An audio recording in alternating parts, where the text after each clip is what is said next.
It's a location that's been requested a fair amount for this series, and I'm finally getting round to taking a look at it. Welcome to another episode of Street Track Failures, where today I'll be having a look at a track in downtown Houston, Texas. Specifically this track, which was held close to the George R. Brown Convention Center, and was used by CART from 1998 to 2001.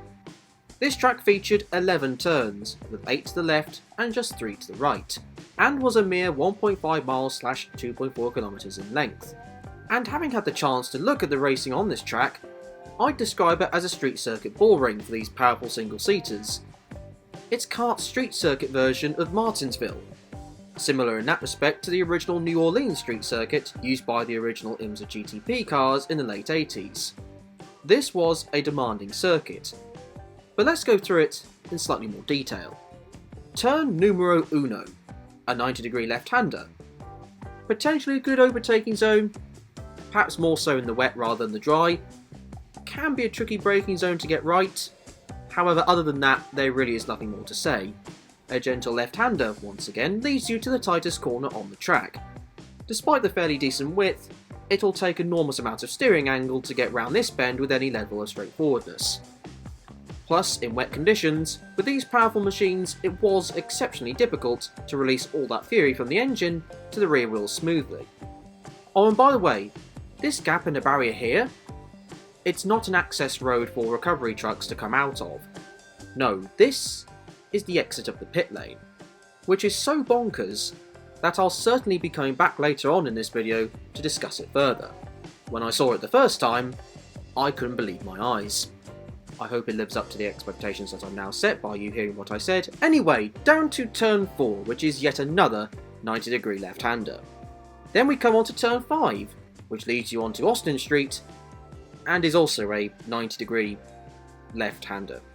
I hope we can start to build up some sort of variety in these corners at some point, but no matter. We're now onto the longest straight on the circuit. A straight so long that this is where the race would be started, not on the start-finish line that preceded turn 1. Now though, we're heading up to what is easily the best overtaking zone on this track. Not surprising really, a heavy braking area, good width to the track to allow for cars to go side by side through the corner, and the corner itself, which is a 90-degree left-hander, and so is the turn that comes after that. We've looked at 7 of the 11 turns on this course. 5 of them have not only been 90-degree corners, but have been 90-degree left-hand corners. This track is just an exhibition of the gloriousness of the 90-degree left-hander. And we've still got more to come. But not at turn 8 though, a tight right-hander that leads you onto a different surface briefly. As you go through the corner, the turn opens up to create a nice sweeper, although, despite the width, this corner was prone to a few incidents that involved multiple cars, including near-track blocking traffic jams. On to turn 10, which is a 90-degree left-hander once again, before you arrive at the final corner, which is a... well, I'll let you take a guess. Chances are, you're probably right. I don't even need to give you any visual clues. Yep, it's another one of these things. Although this corner can also create track blocking pileups.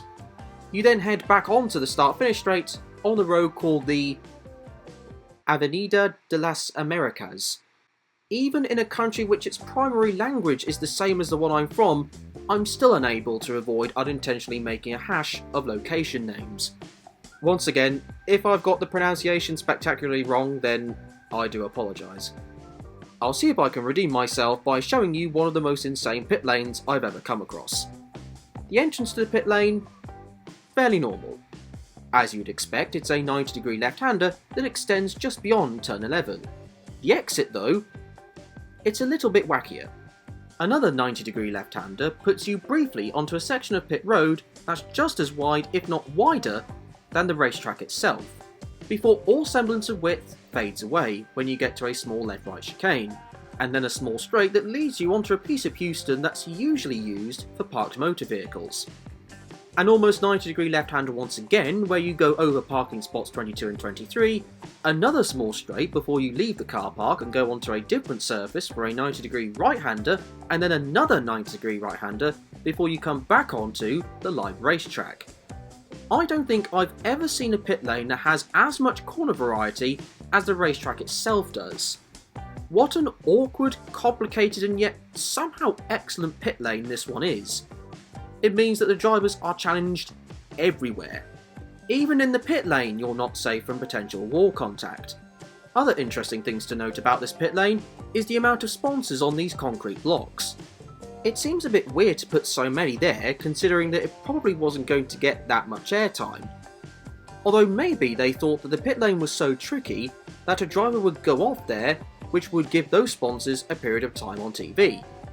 Also, whilst this isn't technically on the pit lane itself, these cones, which were there to mark how the driver would blend back onto the road, do look somewhat irrelevant being there.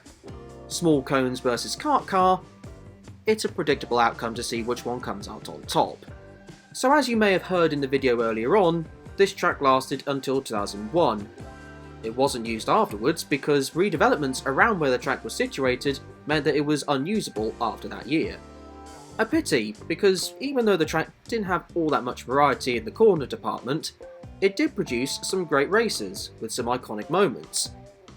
Plus the fans who were there got treated well in terms of grandstand space. There were loads of temporary grandstands in good vantage points around the track to see the action. It might be one of the best I've seen in this series so far from that standpoint. And whilst a street circuit with lots of really demanding technical corners is awesome and all, if you're at the track and can't see said awesome areas all that easily, well, it really isn't all that worth it. In the end though, whilst this track didn't return, motorsport in Houston didn't end there. I'll leave this episode on that not particularly interesting cliffhanger, but that's going to be it for this video. Thank you very much for watching. Is there a street track that I haven't covered so far in this series that you'd like to see in the future? Say in the comment section down below. Whilst you're at it, if you did enjoy this video, then I would be enormously appreciative if you did hit the like and subscribe button. In the meantime though, until the next video, be kind to each other and enjoy the rest of your day.